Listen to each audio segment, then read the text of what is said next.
A third of the S&P has reported so far this earnings season.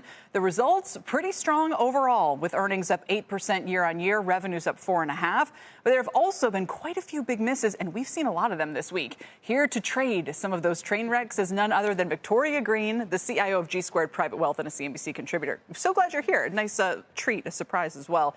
But it's a tough top. Where do you want to start? Is there one that really jumps out to you?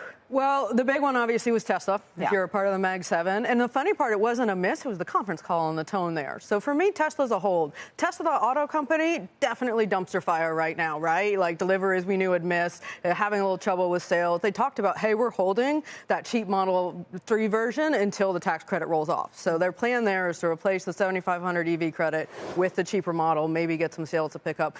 Tesla, the tech company, still very attractive. Robotics, full self-driving, AI, all the robo-taxis, that story's alive and well. So for me, Tesla's a hold.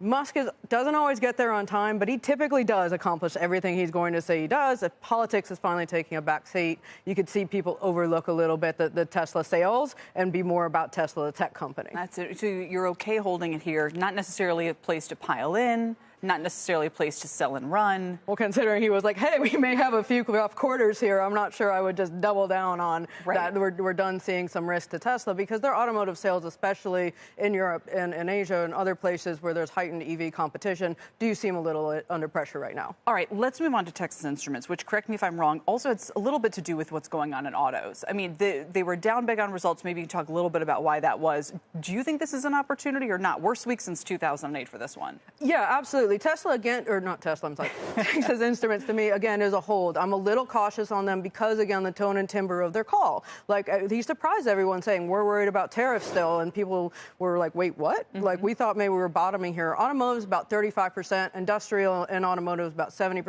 of their revenues. So, yeah, if they have a slowdown and seeing GM and Tesla and people aren't moving cars as fast, you're not going to see Texas Instruments move quite as much. But they're critically important. They're a very strong chip maker. Maybe they got a little ahead of themselves. They're trading like 31x PE, you know, so some of this I see it as a re-rating of their price. A little bit of a knockdown here. A lot of it, again, was the tone, okay?